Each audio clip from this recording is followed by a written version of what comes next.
You will hear a number of different recordings, and you will have to answer questions on what you hear.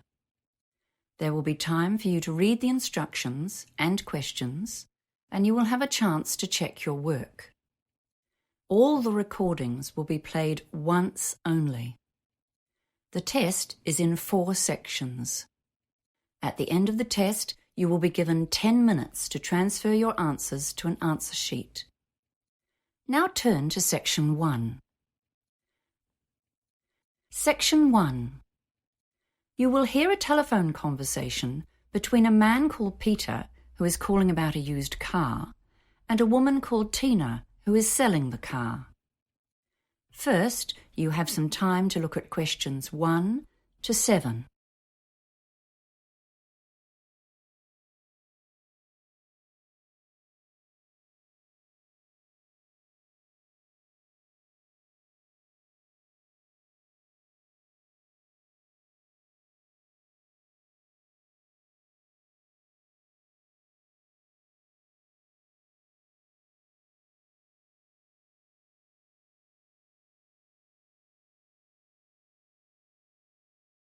You will see that there is an example that has been done for you. On this occasion only, the conversation relating to this example will be played first. Hi, it's Peter speaking. I'm calling about the ad you put online for a used car. Sorry, what was your name again?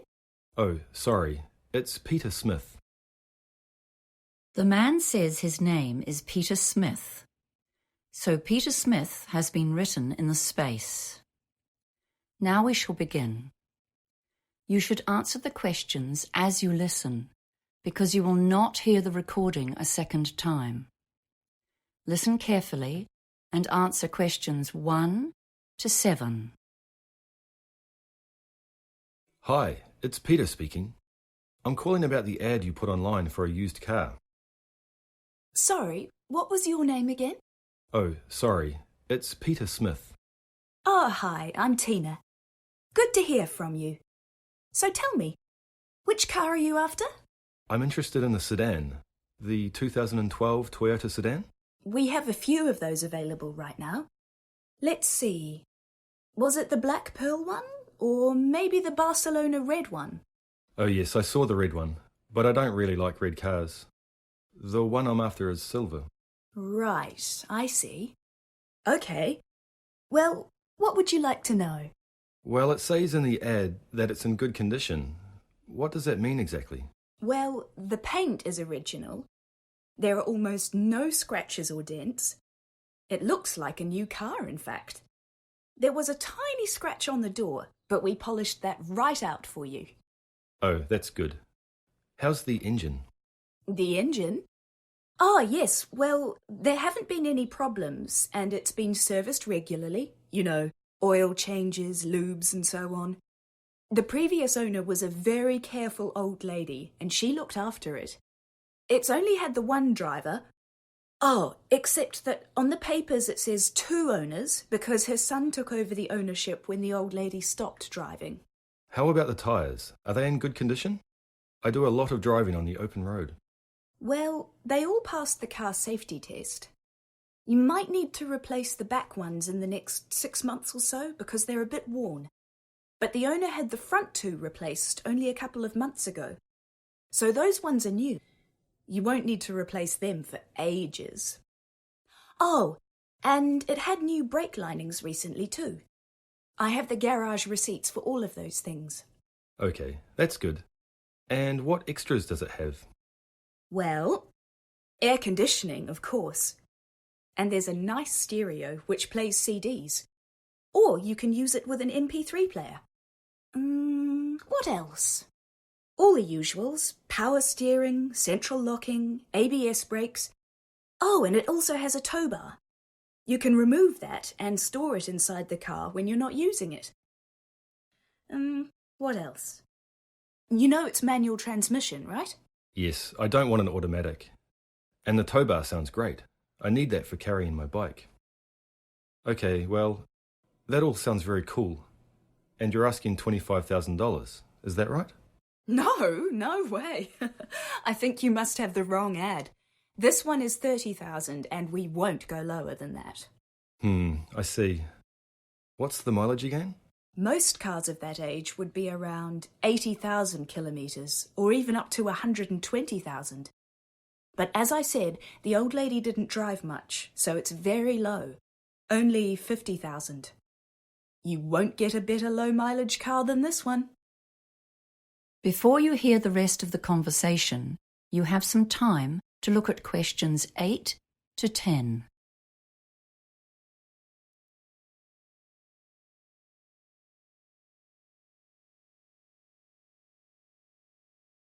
Now listen and answer questions 8 to 10. Okay, well, I'd like to come and see it if that's all right. Where do you live? I'm in the suburb of Pembrose. Do you know where that is? Sorry, can you say that again? I'll just check on my GPS. Yes. I'm in Pembrose at 352 Hunter Place. Hunter. Oh yes, I see. Yes, that's okay. It's about 30 minutes drive from here. No, that's no problem. So, when would you like to come? How about this evening? I could come at 5 p.m. Oh, no, sorry, I forgot about my gym class. How about 6:30? Does that suit you? Look, sorry, I have someone else coming then.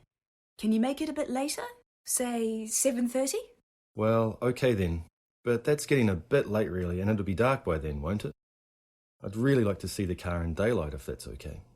Well then, how about 4ish? Yes, that's good. Okay, let's say 4:30 p.m. And I guess I'll just have to be late for the gym. I'm usually very punctual, so being late just once won't matter too much. Yes, fine. See you then.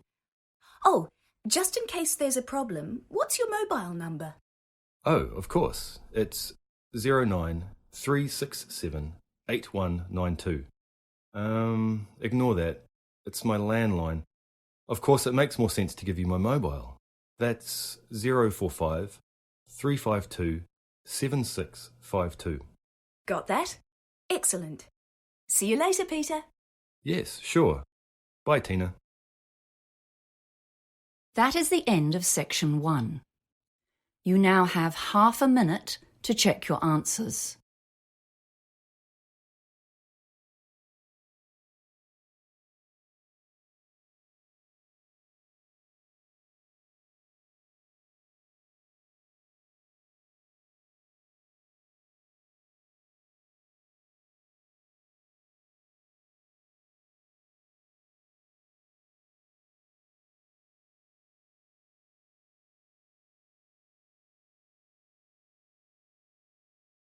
Now turn to section 2. Section 2. You will hear a receptionist, Doreen, talking to a group of parents about the Daisy Daycare Centre. First, you have time to look at questions 11 to 17.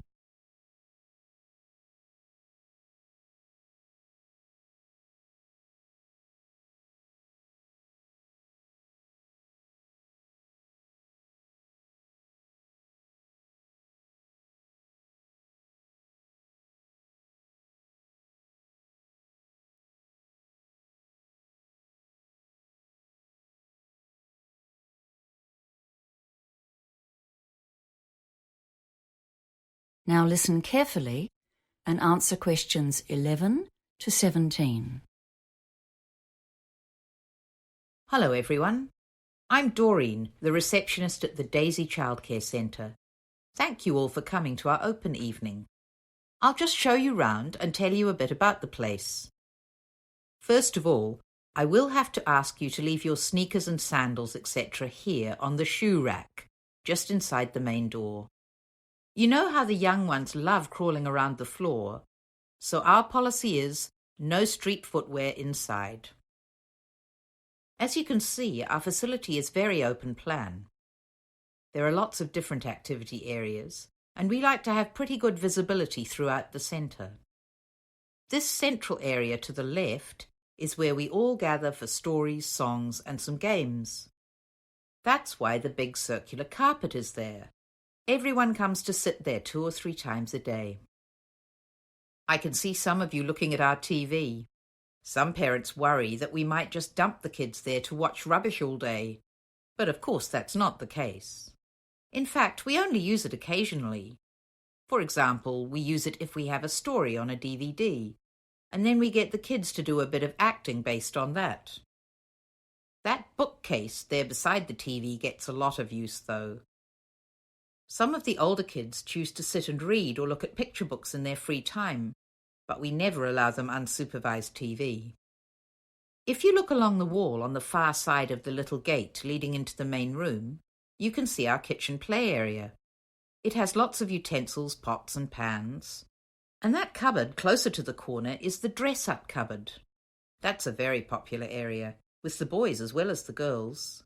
You'd be surprised how much the boys get into acting and make-believe. Now over here, opposite the gate and behind the big lunch table, are the sinks and the painting area, and then the doors to the outside. To the right of those outside doors, you can see hooks and little cubby holes on the wall for coats, bags, and outdoor shoes. The children can keep slippers in there, but most of them run around indoors in their socks or bare feet. If you can bear it, I think we should pop out into the cold for a moment to have a look round outdoors. We'll just stay under the veranda. The sandpit is over there at the far left of the outside area, and that box next to it is storage space for buckets and spades, and lots of trucks and diggers to push around or even ride on. The slide beside that is popular, and so are the 3 climbing walls over by the fence. Some parents think that's a bit adventurous for preschoolers, but the older ones love them. The ground is covered with bark, so it's not a harsh surface when they do fall. The ordinary swings and a tire swing are here in front, where we can keep an eye on everyone, and then the chickens are way over on the far right, so they can have a bit of peace and quiet occasionally. Okay, so let's go back inside, and I can talk about our rules and policies. Before you hear the rest of the talk, you have some time to look at questions 18 to 20.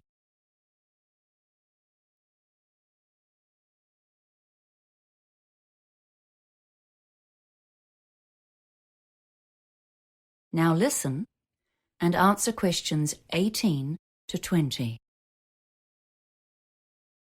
As you probably already know, the government sets limits on adult-child ratios, but we try to improve on those wherever we can.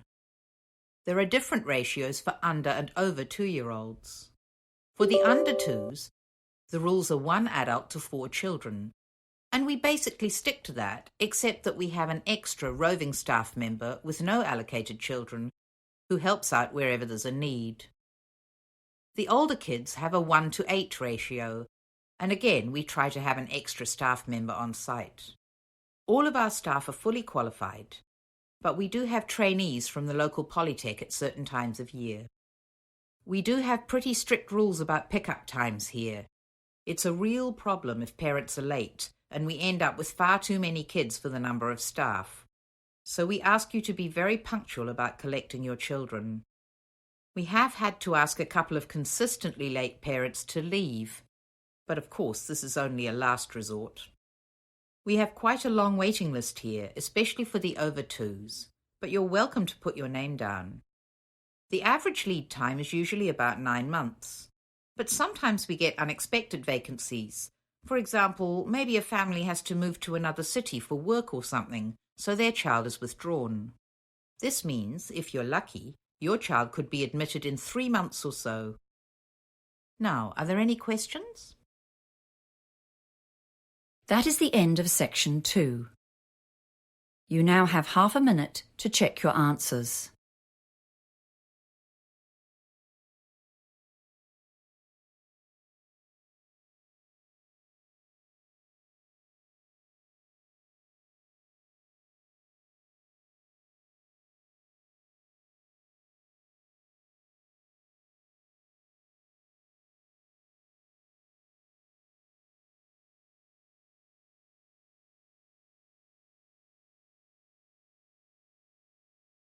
Now turn to section 3. Section 3. You will hear a conversation between a student called Mark and his teacher, Professor Jones. First, you have some time to look at questions 21 to 25.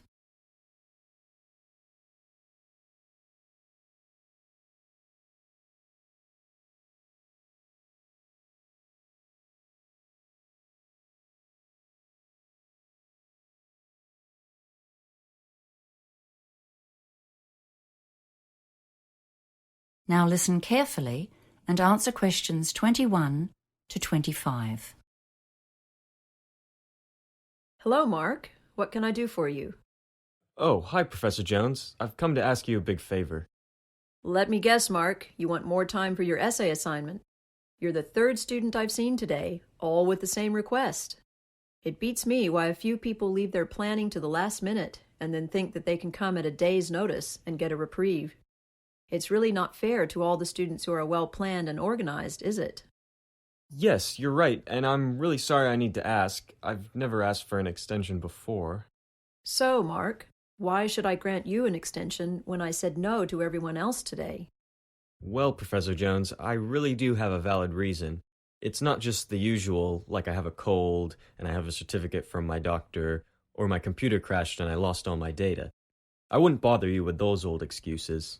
You see, my twin brother was planning to get married next weekend, but last week his girlfriend told him the wedding was off, and he landed on my doorstep. He was really upset. I couldn't just tell him to go away because I was busy, and of course I would have had 3 assignments due this week, and all my study plans just went out the window. I see. So why didn't you come to see me a week ago when your brother first turned up? Because I was hoping I would still be able to get it done, but I just can't manage it. Well, actually, I have written the required number of words more or less, but frankly, I feel it's terrible. I don't want to let myself down by handing it in as it is at the moment, and I really don't want to drop my grade point average by getting a low mark on this assignment. Well, the course handbook states very clearly that at least 5 days' notice is required for any extension, except in emergencies. Those rules were designed to make it fair for everyone, you see. You're supposed to submit a request on the proper form, and you can send it by email. And you also need to make an appointment and discuss your request in person, as you have done now. Your problem does come very squarely under the family issues category, so you probably would have got some extra time if you'd done that. I'm not really inclined to grant this request now, you know. Yes, I know I've really messed up. I suppose I'll just have to hand it in as it is and take a lower grade. Before you hear the rest of the conversation, you have some time to look at questions 26 to 30.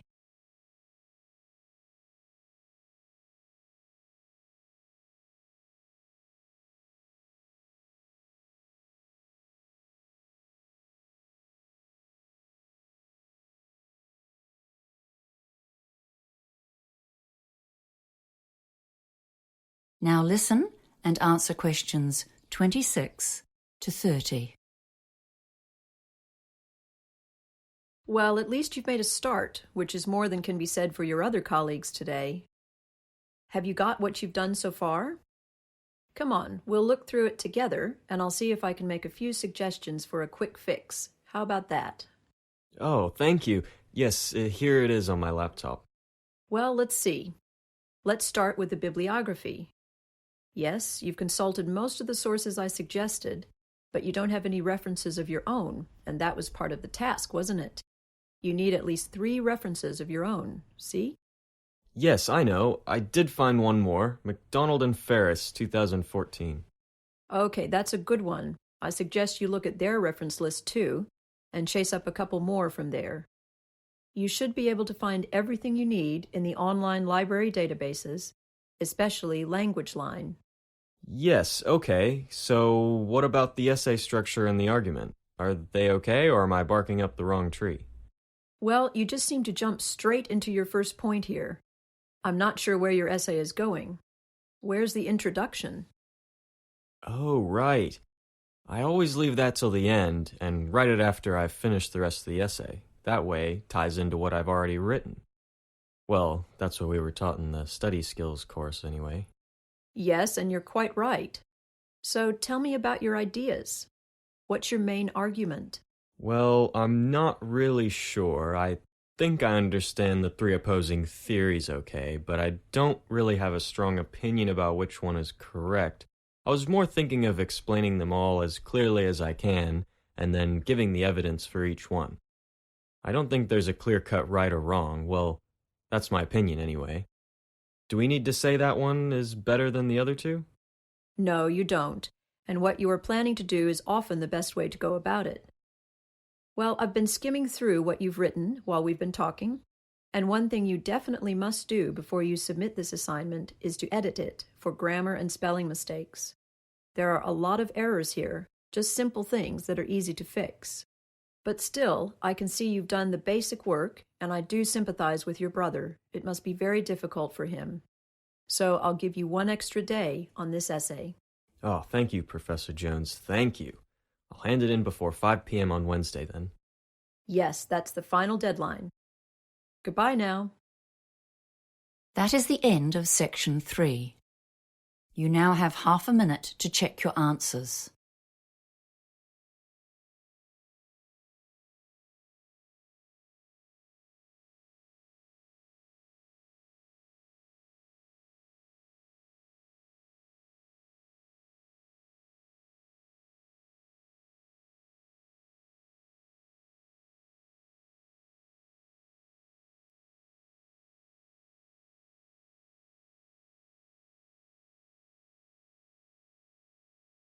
Now turn to section 4.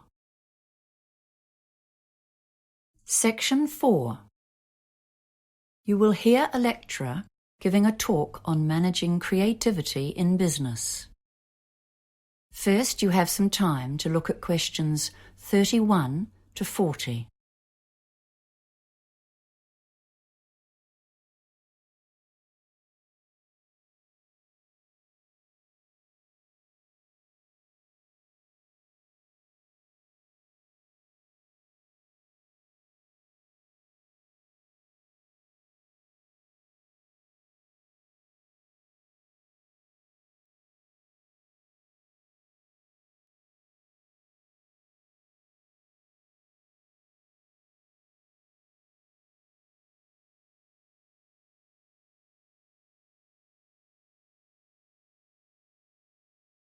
Now listen carefully and answer questions 31 to 40.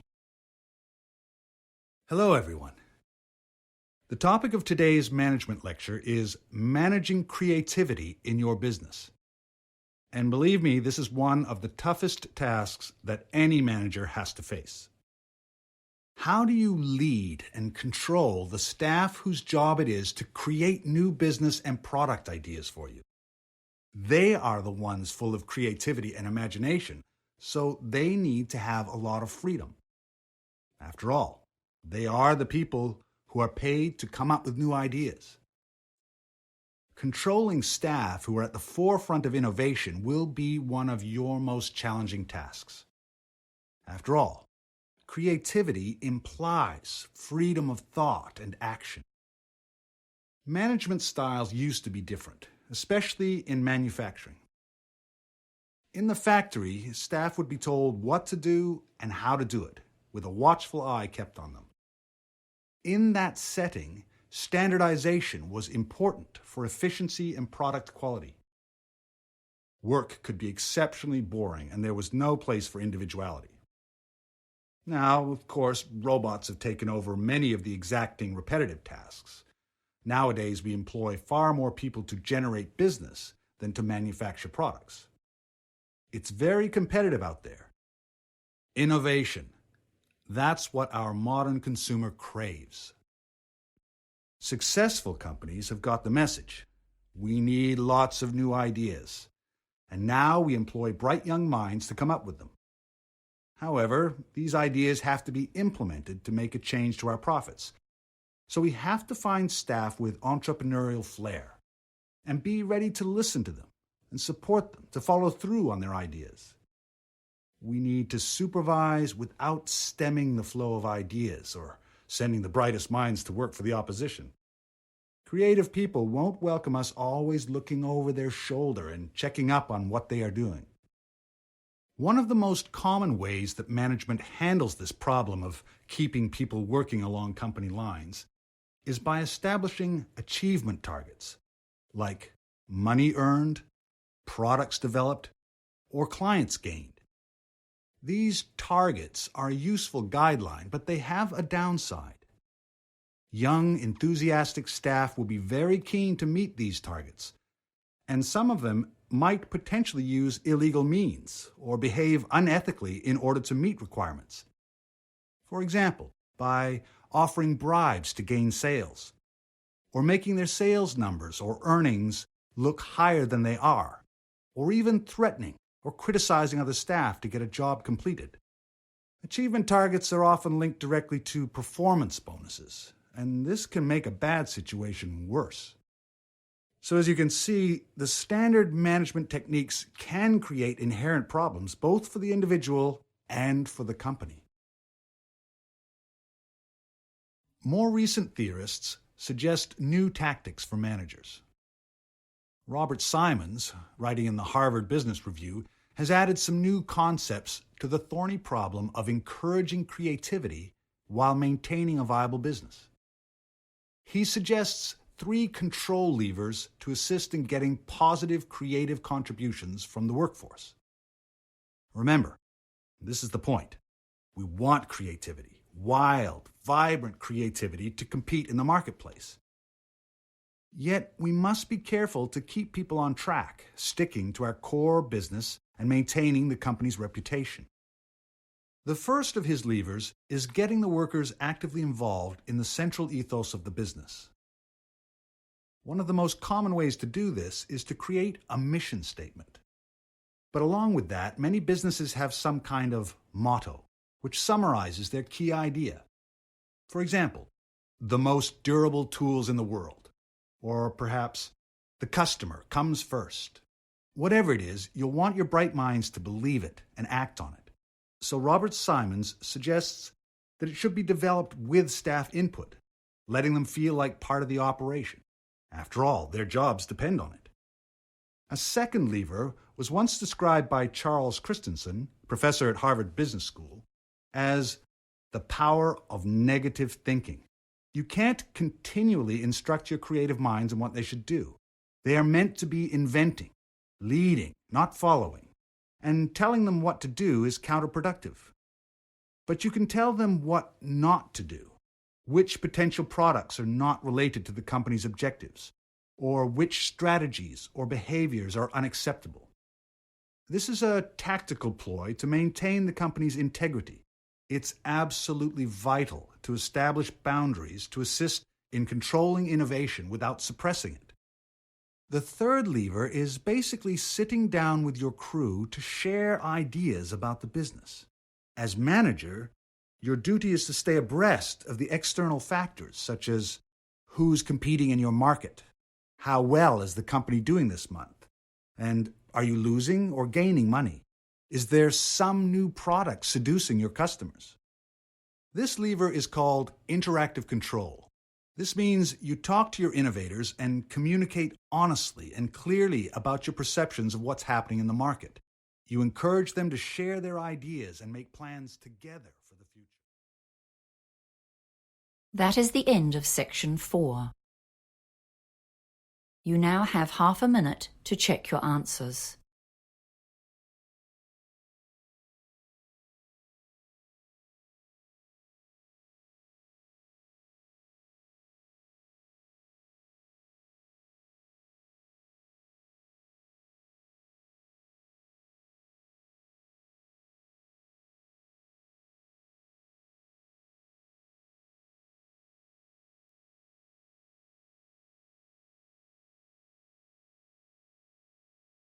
That is the end of the listening test.